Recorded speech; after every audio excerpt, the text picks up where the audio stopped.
Hello, Mike. How you doing, Joe? Oh, good. What we'd like you to do is tell us who you are in a moment, and we've been focusing on what people do to live, work, and play in Redondo Beach, and I know that you've had a whole lifetime in all of those areas in Redondo. So if you could start by telling us who you are, when you were born, when you moved to Redondo Beach, and then where you lived. I was born, my name is Michael O'Sullivan. I was born at the intersection of what is now Artesia Boulevard and Madrona. At that time, it was known as rural Redondo Beach, and it was serviced by a streetcar. And I took the streetcar to Perry School, which is now gone. It was on Madrona. And I went there in the first and second grades. Then we would ride the streetcar down in the third grade, and the Gable sisters of Redondo Beach, they were formerly from Canada, they would supervise that I got off at St. James School so I could go to St. James School and give my first communion. And I did that and had my first communion there. During my fourth year of school, my parents had moved to North Redondo. They had sold the dairy at Artesia, and my father had bought a beer tavern. And we lived at the beer tavern, and I went to grad school for the fourth and fifth grades, and most of the sixth grade, and finally we moved over to 820 Beryl Street, or 629 Lucia, but we used both houses there, the upstairs and downstairs. And I went to the last quarter of the sixth grade at Beryl School. In seventh grade, I ended up going to the old Central School. And, at seventh grade, I went to St. James and had confirmation. Then I went on to Central School in the eighth grade, graduated from there, and went on to the 10th grade in Redondo High School. And I spent 10th and part of the 11th in Redondo High School. And then my brothers had been drafted or volunteered. One volunteered, one was drafted into the service. So I went to El Segundo and worked over on my father's dairy there. I was known as Milk Boy or Milkman over there by the school children. It's the only dairy at that time in El Segundo. And it's on Palm Avenue, and I spent quite a bit of time running around there and having fun playing baseball and what have you. And finally, I went into the service for 33 months and served all but 2 weeks of that overseas. As I went into the service, they put us out to radar school and assigned us to a ship.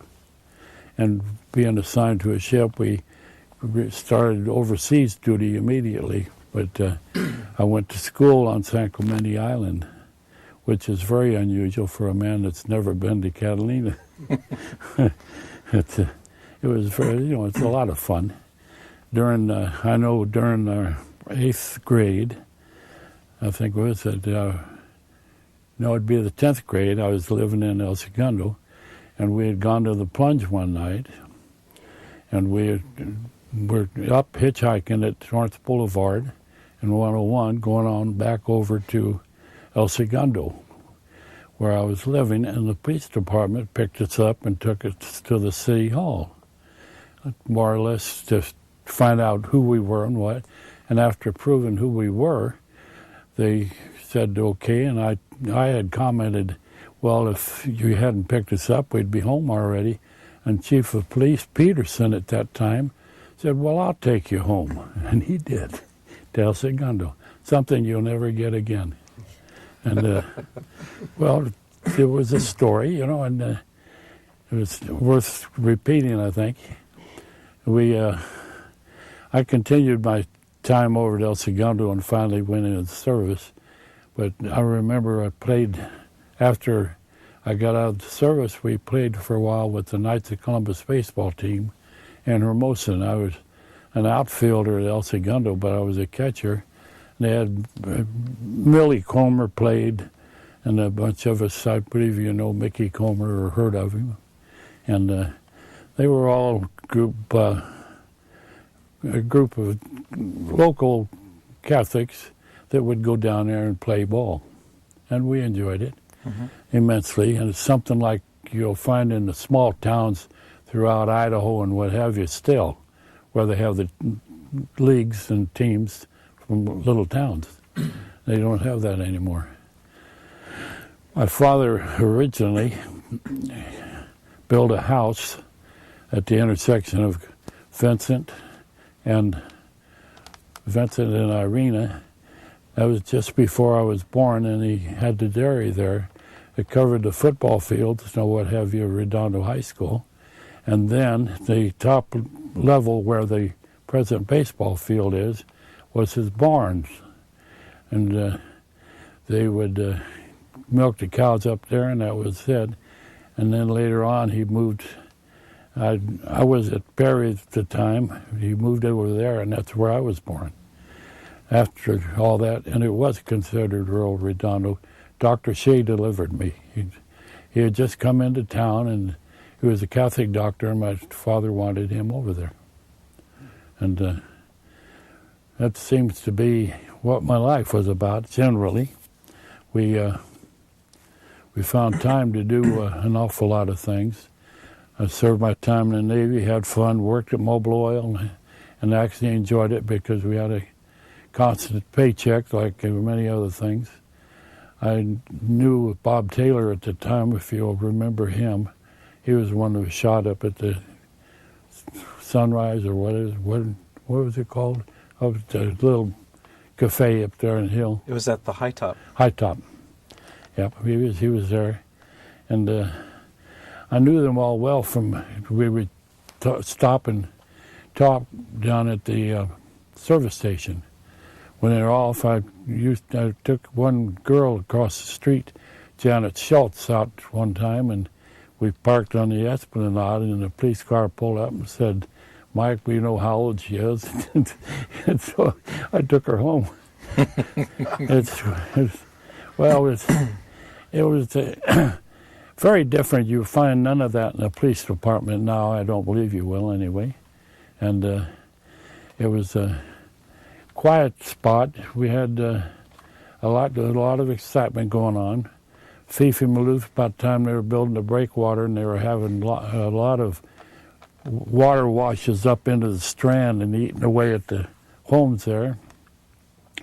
I don't know, my father and Fifi and I was there a couple of times when they were in there trying to not stop it, but helping clean up the sand and everything. And it really ruptured the coastline for Redondo when the breakwater was put in there and finished.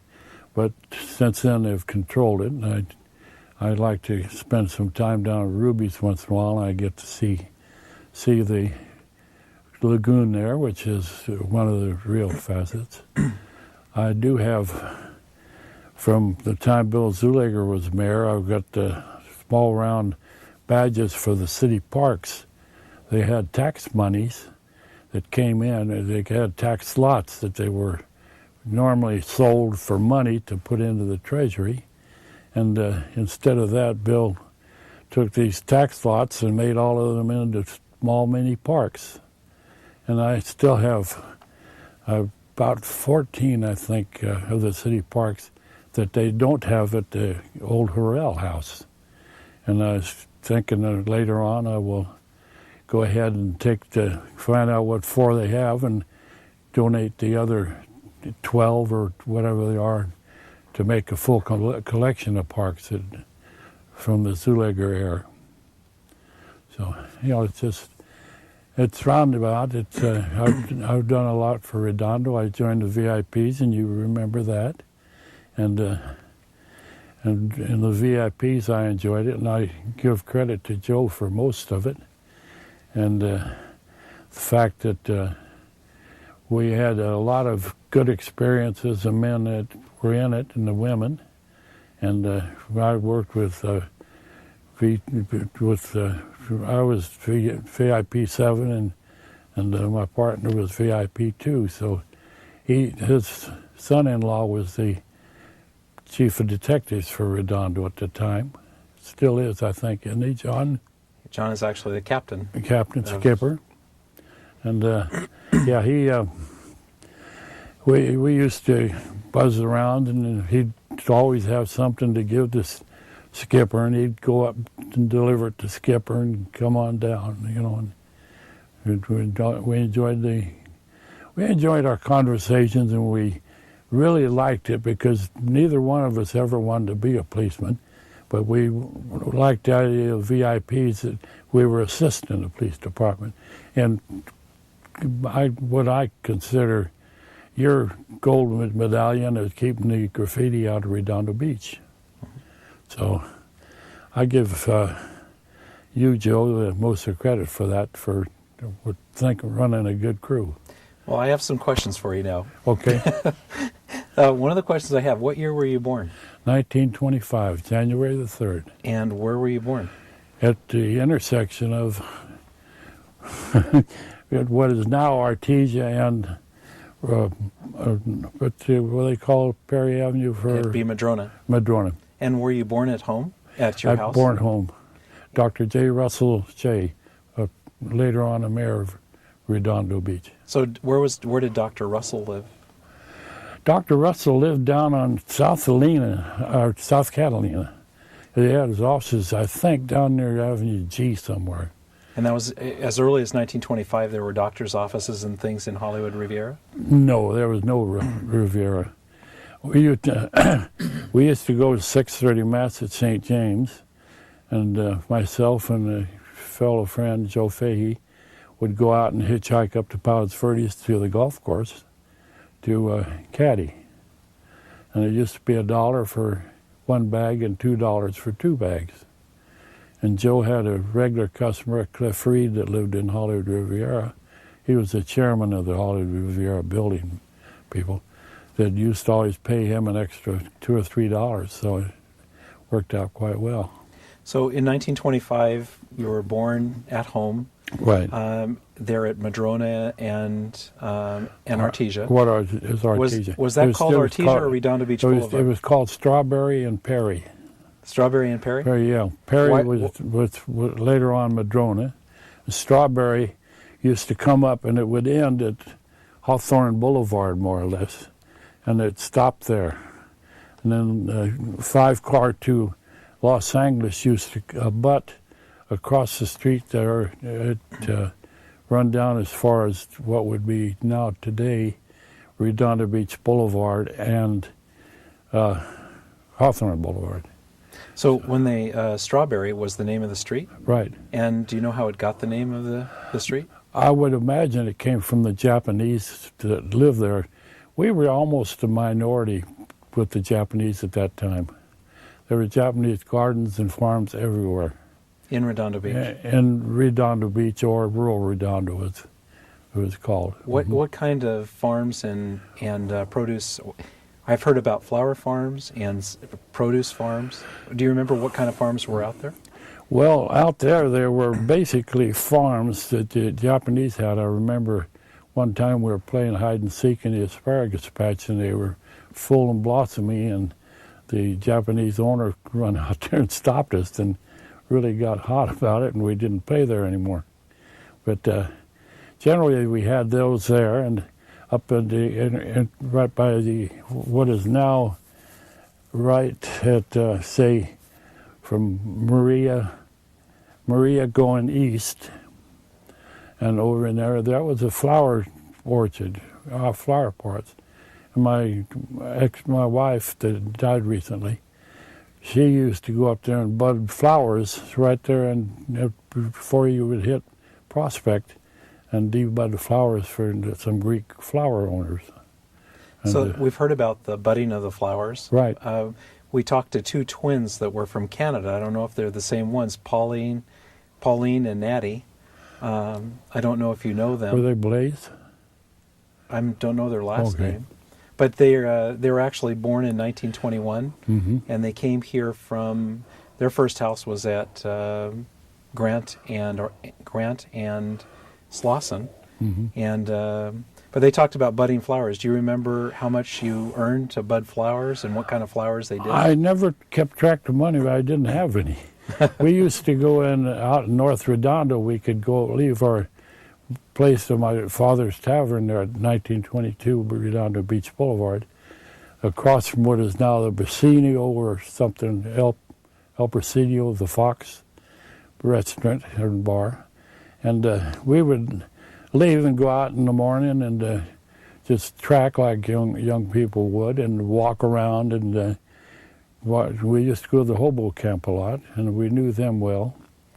My father used to be a homesteader for them, more or less. He helped many of them get citizenship or prove their citizenship, and they would prove citizenship, they'd get pensions. And one old hobo, Grant Seth Swain, he fell in love with the family so much that he used to come by during the summers when he was back out here for the summer from the east, and he would carry the clothes down the stairs and hang them up for my mother, and do that every day that he could be around.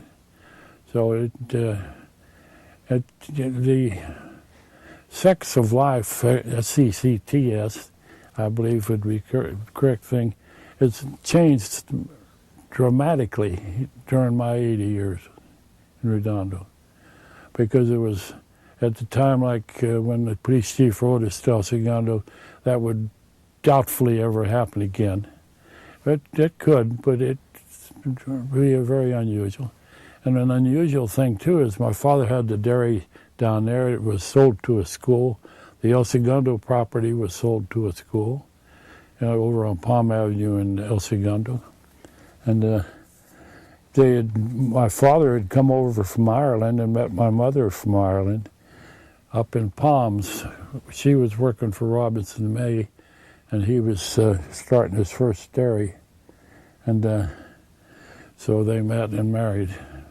In 1925, do you remember much of your childhood in rural Redondo from 1925 to 1930? I would say the only thing I really remember is I must have been 4 or 5 years old, and we were out there, and myself and George Capolino, they had a chicken farm and chicken and eggs there on Hawthorne Boulevard, which was very near at that time for walking. And I was having a fight with one of them, and my pants started to fall down, and he was clobbering me pretty bad. And my sister stepped in, my sister who is deceased now, stepped in and stopped it and saved me from a real beating, I guess. But it was just a neighborhood fight, I guess, and after that we became good friends and what have you. So you've talked a lot about the dairy that was in rural Redondo near Right. Strawberry and Perry. Can you tell me, when your dad had the dairy there, how many cows, how many acres did it take up, and where did the milk go from the dairy at that time? Well, the milk at that time was delivered to homes. My oldest brother was driving a car at 13 and 14 years old, my older brother Dermott, and he would go out and deliver the milk. And he did that all the way up through the time my father was in El Segundo, had the dairy. And he was still doing that, and he'd grab 8 quarts of milk in 2 hands and run around and deliver it, and pick up empties with the hand that emptied first. And he was quite one, and then he moved to, when he retired, he went to work, went up to Oregon to live, and he deceased there. Now, did you milk the cows too yourself? I never milked the cows. My one brother had epilepsy when he was very young, and he did all the milking with my father. I would bottle the milk. We had the old thing, you'd get 4 quarts and you'd get automatic, you had a capper that you'd press down and put caps in them. And we used to have an inspector come around every Tuesday or so, and he would always come down and he'd always lift up a crate out of the ice box. We had a walk-in ice box. He'd lift up the crate and take the bottle out of there. So we always made sure that the crate underneath had an ideal bottle of milk, because they checked butter, fat, and everything. And So how old were you when your dad sold the Redondo Beach dairy? I hadn't been born when he sold the Redondo Beach dairy at Vincent. And I was born right after that out in Artesia at Perry. Now, if I can go back, before you were born, then he had a dairy in Redondo Beach near Vincent and Prospect. Right. And the current football field of the high school was his pasture. Basically, yes. And then where the current baseball, that is probably about 300 yards or so west of the corner of Vincent and Prospect. Well, at Vincent and Prospect, where the baseball field is now, is approximately where the milking barn was. And then right now the football field is down in a bowl. Was it Right. always that way, or did they dig that out? That was, I don't believe it was, I think it must have been bigger because at the time it used to flood, the same as Alta Vista used to flood. And they come in and recent, 6 years ago, I think it is, they put in new flood control and they have pumps that keep it all drained, and they raised Alta Vista Park up quite a few feet, and I think they probably raised the football field at the same time. Now, what was on the east side of the football field, there's a really steep hill. How did they take the cows up into the barns? Cows can walk.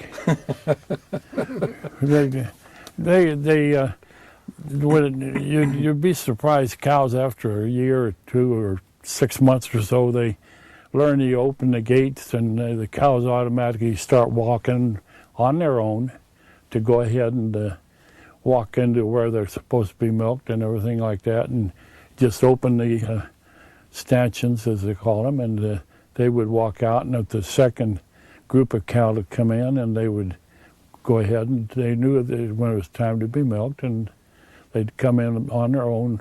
Once in a while you'd have a stubborn cow. Did your father ever tell you how the school district got the property? No, but I imagine they sold it to the school district.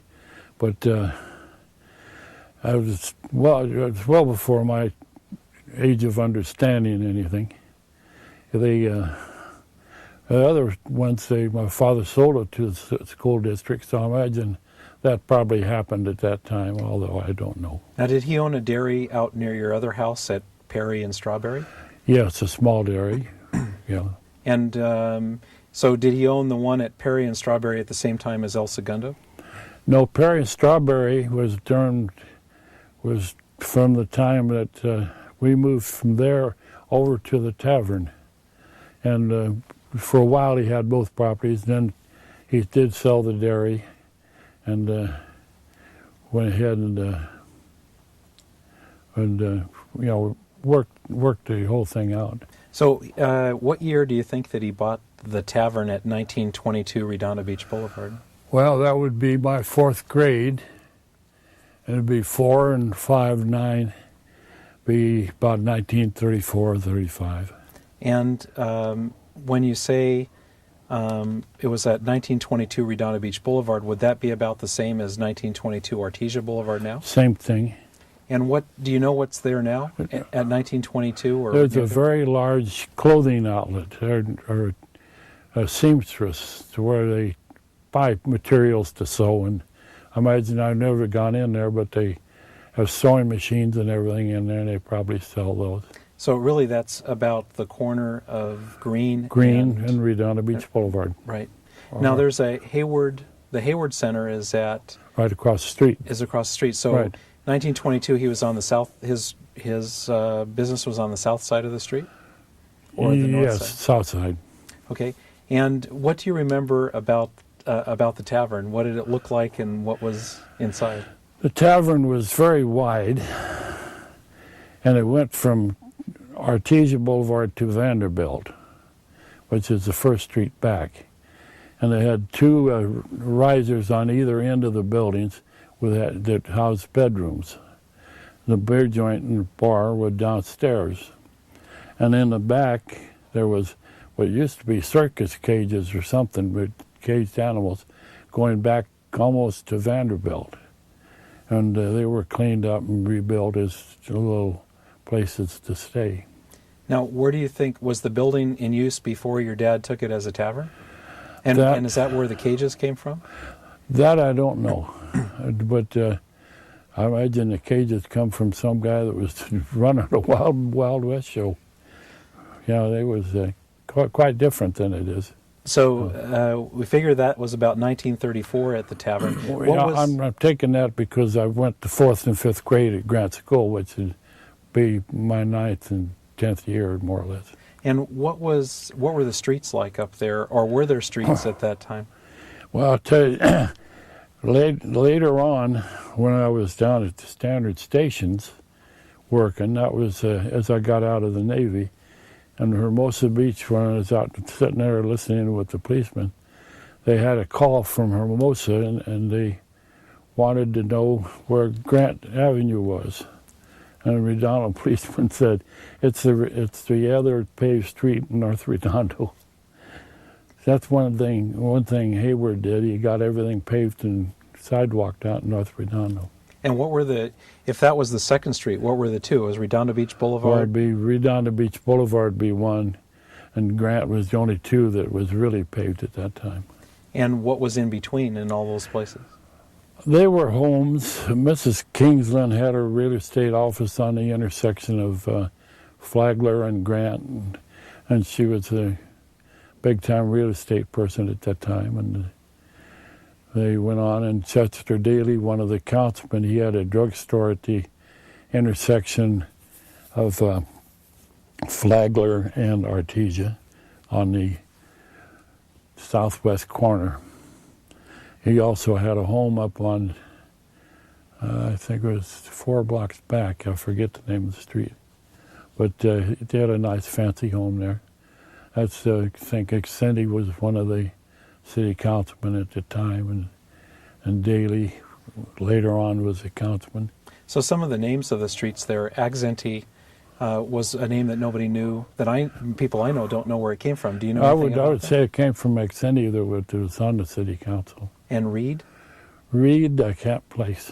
Would that be the Reed from Hollywood Riviera, or maybe? No, it was spelled different. R-E-I-D, I think, was the Reed over there, and R-E-E-D is the street, I'm not sure.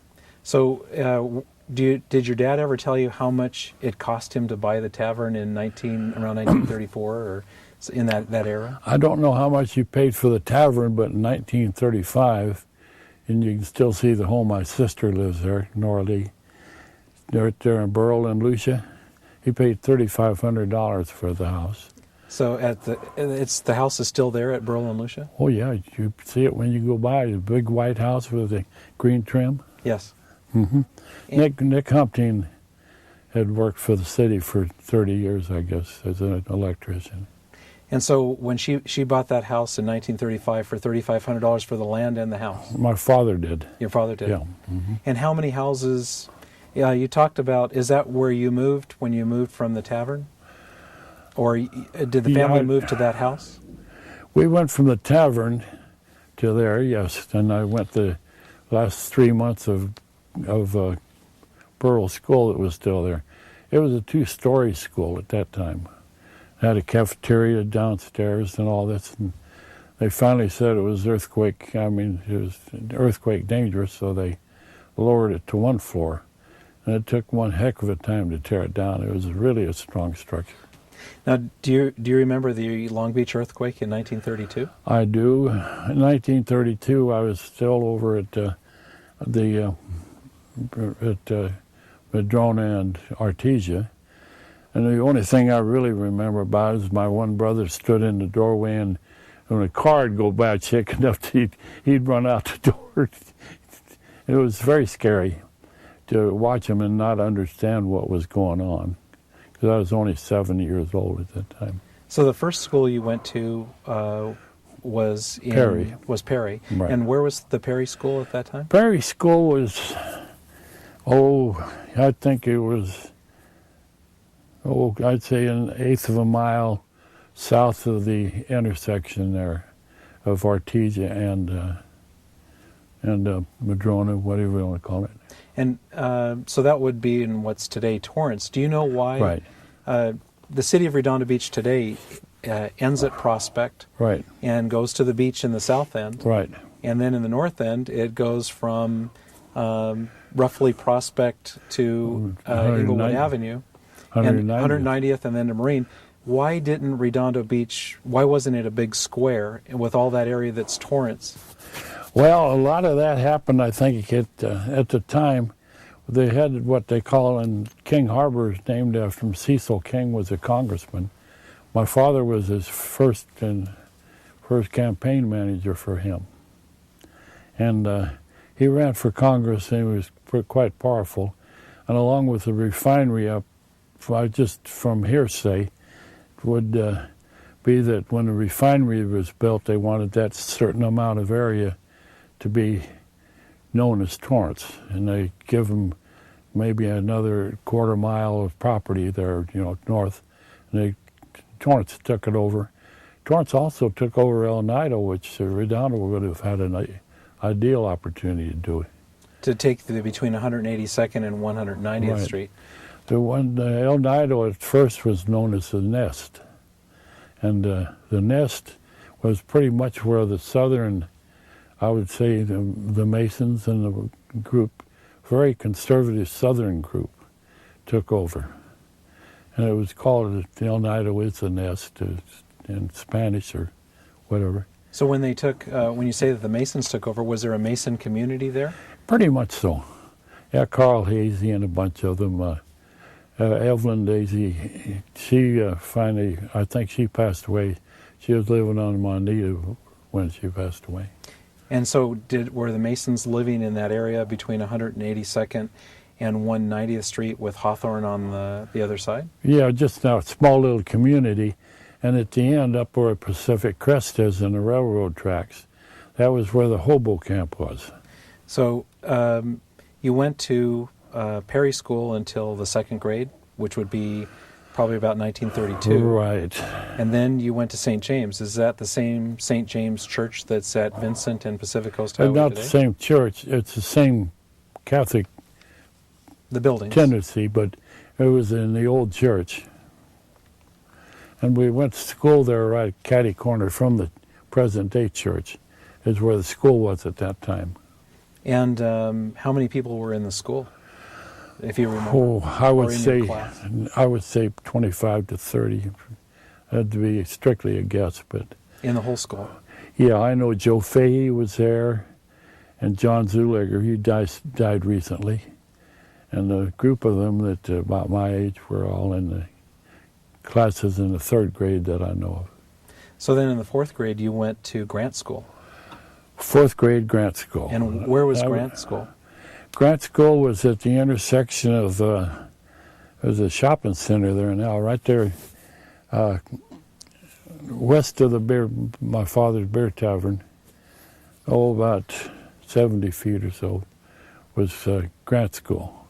So it was, Grant School would have been right near... Aviation where it comes Aviation in. Way. And stop, yeah. And today it's a retirement home, yeah. Or it's a retirement center, and Pep Boys is on Artesia Boulevard. Right. At the intersection of Artesia and Aviation, they used to have what they called Detmers. It was an old general store where you could buy a pair of boots or you could buy a house, I think. It was very much a general store. And they had everything that you need for modern day things and age-old things. And it was kind of like with shoes, it was one size fits all. If it got on your feet, it fit, and that was it. And did you know since your dad ran the tavern near there, did he know was it a Detmer family, or was it just... Detmer family. He knew them. I didn't know them other than to go in there on a rare occasion. And how many years did you go to Grant School? I went to Grant School for the fourth and fifth grade. And then I went on to Beryl after 3/4 of the sixth grade. And Beryl School I went to in the sixth grade, the last quarter. And you said Beryl School was a two-story building that they condemned because of the earthquake, but they had a hard time getting it down? That's what I understand. They tore it down and built it as a one-story building. And then you went back to St. James so that you could get your confirmation. Right. Where was Central School, and what was that? Central School was right there where your McCandless Center is there now. There are a bunch of homes. It was one block south of St. James Church, and then on the corner of... it would be the corner of Emerald and Pacific Coast right, Highway and now. at the corner of Emerald and Pacific Coast Highway, there was church, I don't know what religion, and then the Central School. And, it's just a different thing. And Central School, I think, became McCandless School later. Right. And did you know the McCandless family? Yes, I did.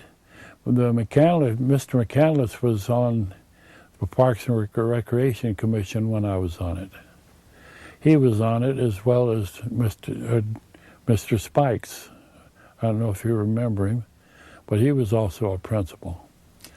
Mr. Spikes also was the only person that ever gave me a spanking. I had pulled out a chair from me beneath a girl named Melva Van Oss and at Grant, and it was pretty funny to everybody but him, and he'd give me one good swat with a paddle. That's Mr. Spike. Of course, you couldn't get it today because people would be screaming, "Oh, that's terrible, you're punishing the kid too much." But I really think I deserved it. So at Central School, you went there for the part of the 7th grade and the nth through the 8th grade? No, I went to 7th grade in St. James, and then on to the 8th grade. Okay. At Central. And now, did you graduate? Did you go to Redondo Union High School after 8th grade? Right. Went to Redondo High School, and it was much smaller, of course. And what year was that you started high school? Well, 8th grade, 13, be about 16 years old, be 1940. That'd be just before the war. So about 1939? About 41. 41. Mm-hmm. Taking it back, do you remember the explosion of the fireworks factory in Redondo? Yes, I do. What can you tell us that about was that? Lee's explosion, and everybody thought the world had collapsed. It was up there on kind of a hill. And all it was woof, and then it was gone. And it was very similar to the thing they had here about 6 years ago when one of the houses blew up. It was just something that you heard, and the earth shook, and just... I was living at Beryl and Lucia at the time. And now, did you know the family that owned the fireworks factory? I didn't know them, but it was the leases. It was a lease of fireworks.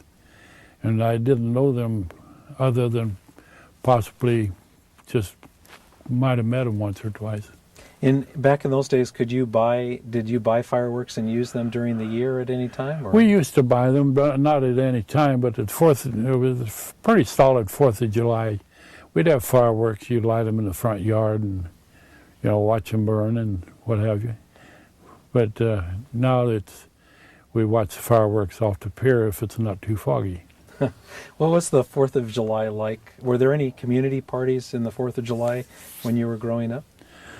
There would be get-togethers that would kind of turn into parties. Yes, just locally, 3 or 4 or 5 neighbors, get together and watch the fireworks display. And we used to buy fireworks, and the family would use them. And they had sparklers, and the little boys and girls would be chasing each other all around the area. And I stayed in close proximity. My sister still lives at Beryl and Lucia. And I live on Maria Street in there, Diamond. So if you could tell me, you brought up a name earlier, Fifi Maloof. And people have said that Fifi Maloof ran a house of ill repute. That's what people said, but I don't know.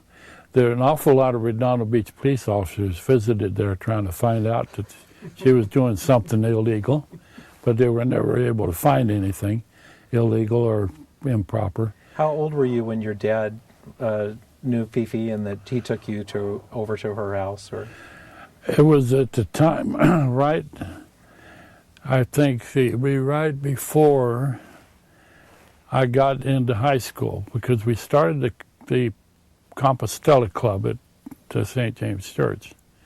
And we used to meet there all the time, and Fifi would come up, and if there was anything left over, she went to 10 o'clock Mass.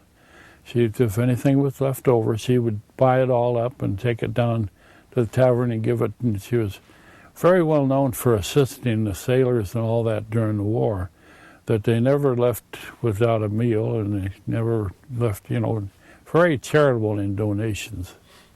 So now, did you know Fifi yourself? I did meet her on more than one occasion. She had a brother that was a priest, and I think a brother that was an attorney. So where was Fifi from? The last name Maloof is a little bit of a different... I would say she'd probably from... I have no idea. Or Austria, somewhere like that, I think, because she was a little bit dark-complected and what you call a ruddy complexion, and she was quite elderly when I first run into her or met her, and she always seemed very nice and generous to people. Can you tell me, you talked about your father and the Hobo camp, Yeah. and you said, where was the Hobo camp located? That was located at right by Pacific Crest Cemetery, catty corner from it, in a little place between El Nido and what is now over near Spreckles and that, right in a little section there. So it was on the west side of the railroad tracks? It was on the east side of the railroad. So would it have been where El Nido Park is now? It would be between right where El Nido Park is. That'd be just So probably the south end of El Nido Right. Park, Mm-hmm. right before it turns into the neighborhoods. Right.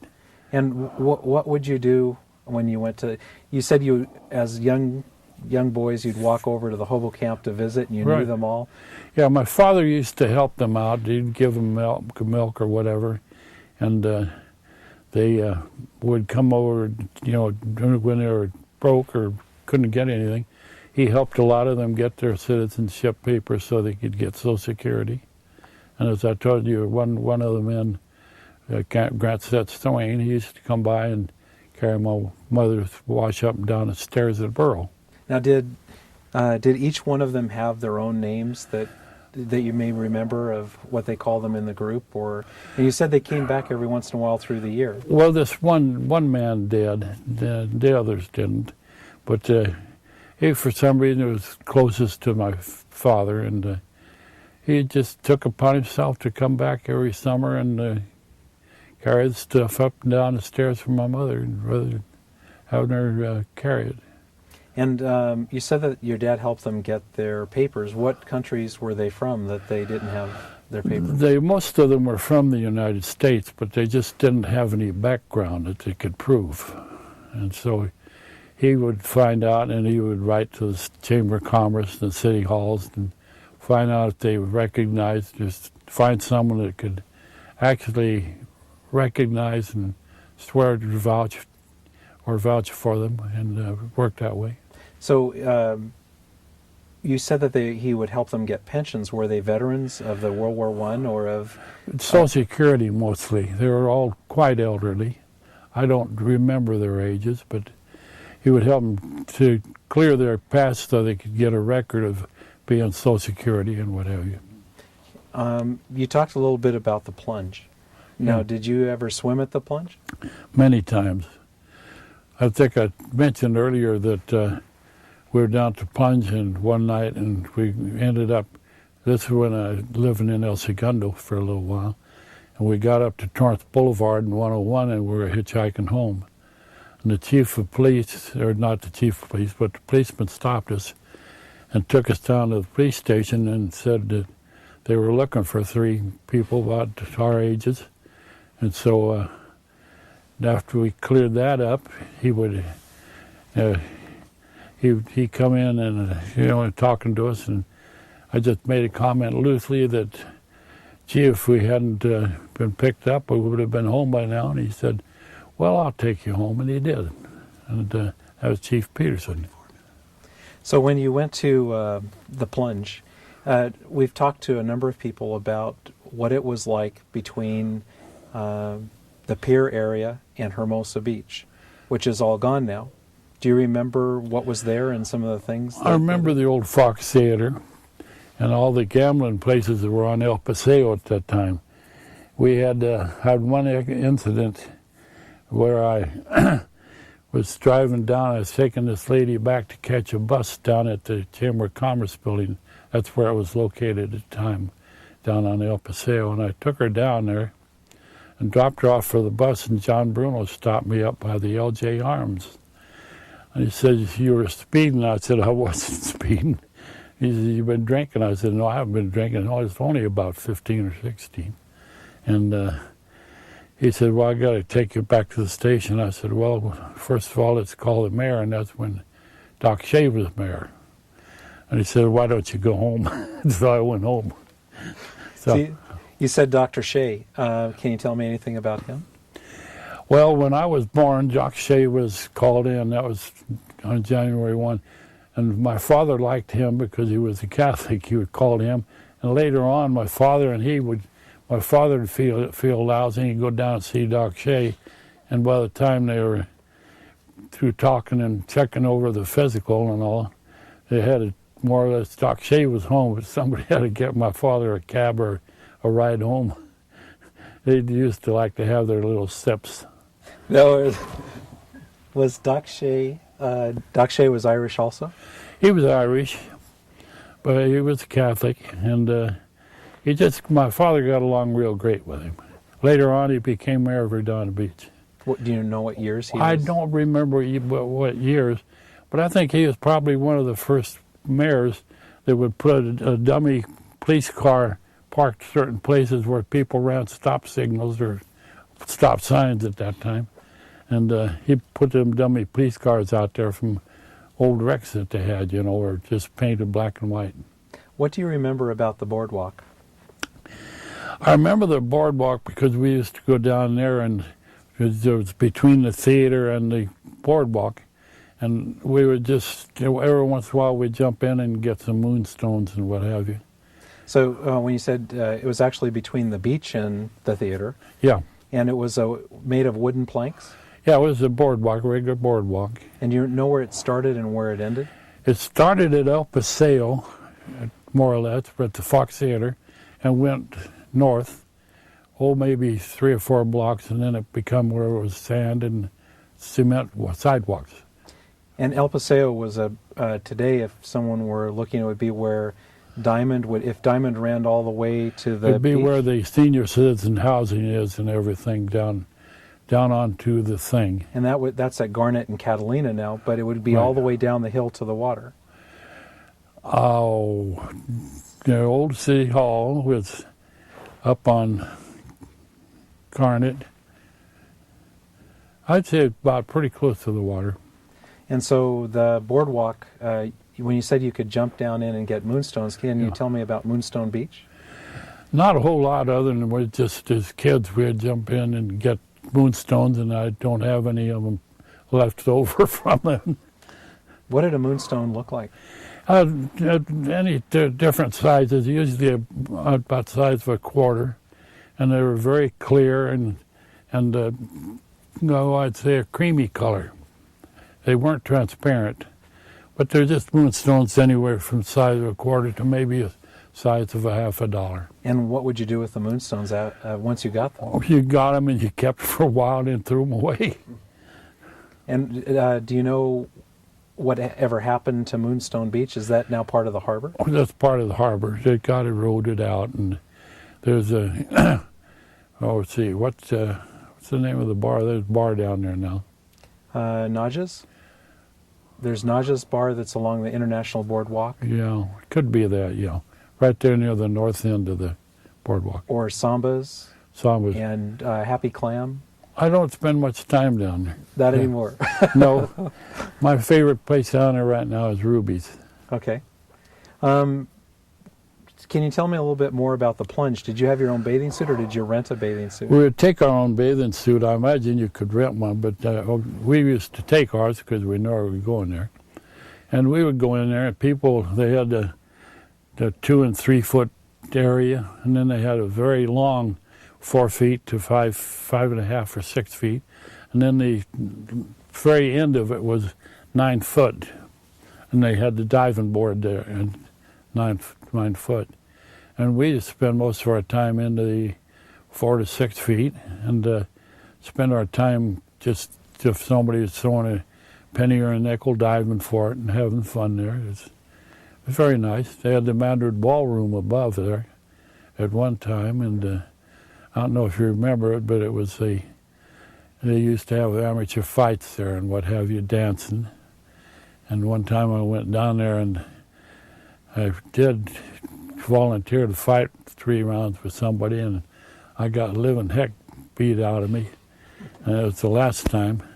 I remember a fellow that used to be a real troublemaker with the police department, Danny Graves, fought, and he got knocked out, but he knocked down and knocked unconscious for a count. Then he got up, and then he ended up beating the guy. And he was there saying, I want a rematch, thinking he won, but he had lost. And after that, he canceled out that wanting a rematch. When you talked about the Plunge, what year would you have been swimming at the Plunge? Oh, well, it was when I was in El Segundo. It would be, let's see, El Segundo, be 10, 15. Well, I was about 17 years old. So it'd probably be around 1942? Yeah, around that. What year did they take the Plunge out? That I have no idea. Do you remember? I was in the service when it was taken out, I think. Did you ever ride on the roller coaster, the Lightning? I had, but I don't remember it. I never did like any of those high-speed rides. They scared the heck out of me. And I always thought being there, it was just gambling with fate. It just was not my thing for those kind of rides. Did you ever have any contact with the gambling ships, or did you remember anything to do with those? Well, when I was 14 or 15, I used to go down to behind the American Savings and Loan. Mrs. Sarsky had the lease rental with the American Savings, and Spud Sarsky and myself, Ray Sarsky, used to do the parking of the cars. And the people would go to the parking lot and go across, and there you had Michael Henry Moore had his fish house on the left part as you went, just started the pier, and then you went on. They had this one outfit just had dried fish, what do you call it, smoked fish, and then you went on out to the pier. Now, which side of the pier would that be? The south side of the pier or the north south side? Side would be Michael Henry Moore's, and the north side would be the smoked salmon and smoked fish, mostly smoked barracuda or something like that. And where did the water taxis leave from? They would leave from the end of the straight pier. From the Mondstadt Pier? Yeah, Mondstadt. They had a walkway going down to the boats for the gamblings. So where you parked the cars at the end of the pier on the south side? No, the end of the pier on the north side. Okay. Right there was a parking lot, and across the street was Madame Ina's, a fortune teller.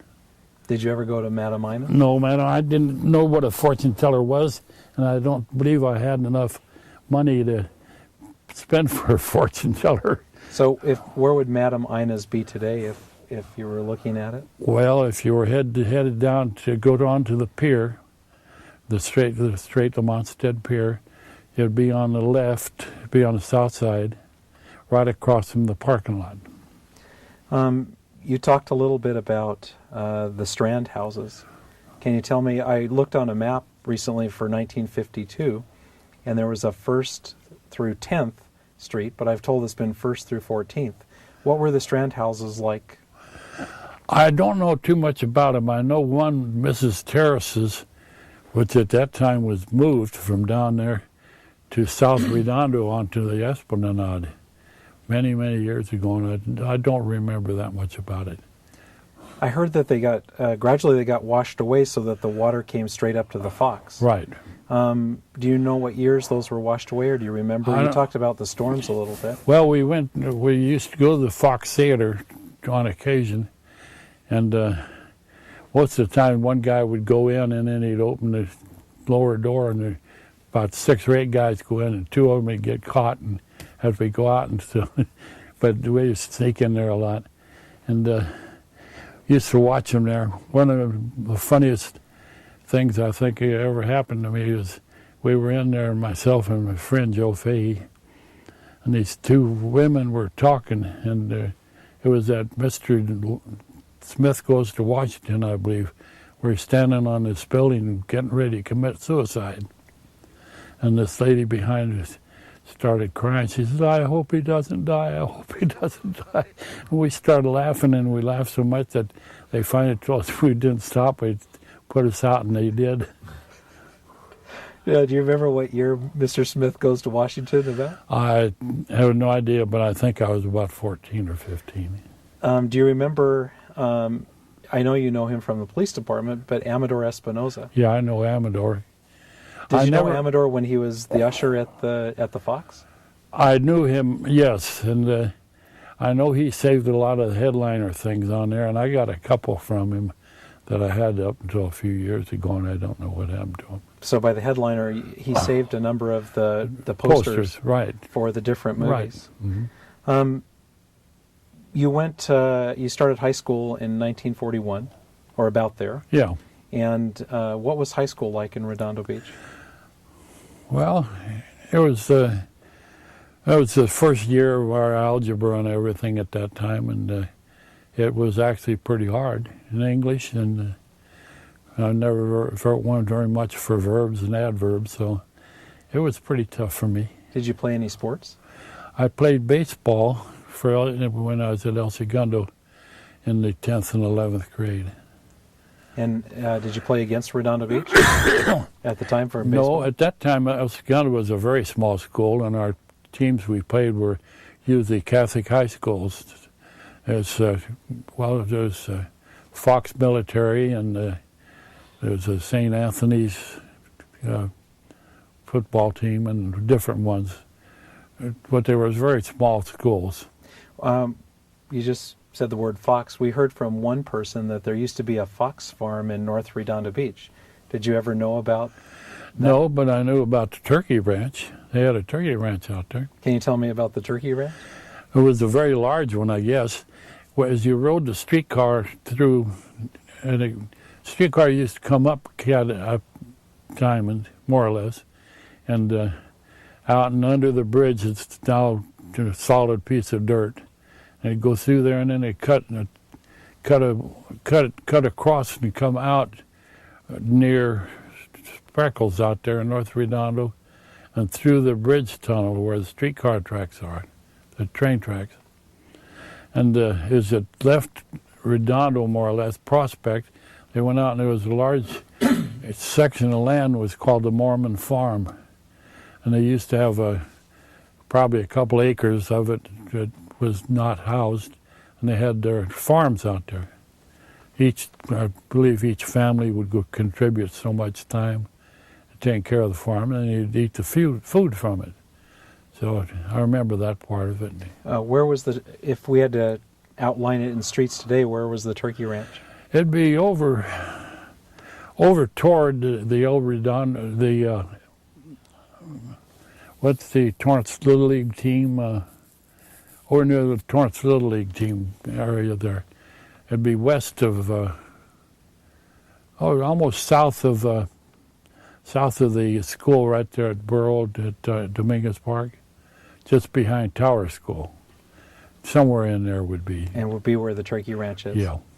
You talked about the Mormon farm. Were those the Mormon congregation had their own farm? I would say that is a yes, because all we knew of it was we knew the Mormons were out there taking care of their gardens. And where were those gardens? East of Prospect? East of Prospect, and I'd say a half a mile east of Prospect.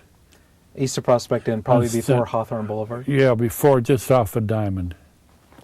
Can we take a break? We're going Yeah. to take a break here and then... Like some water? Rather have a beer, but no.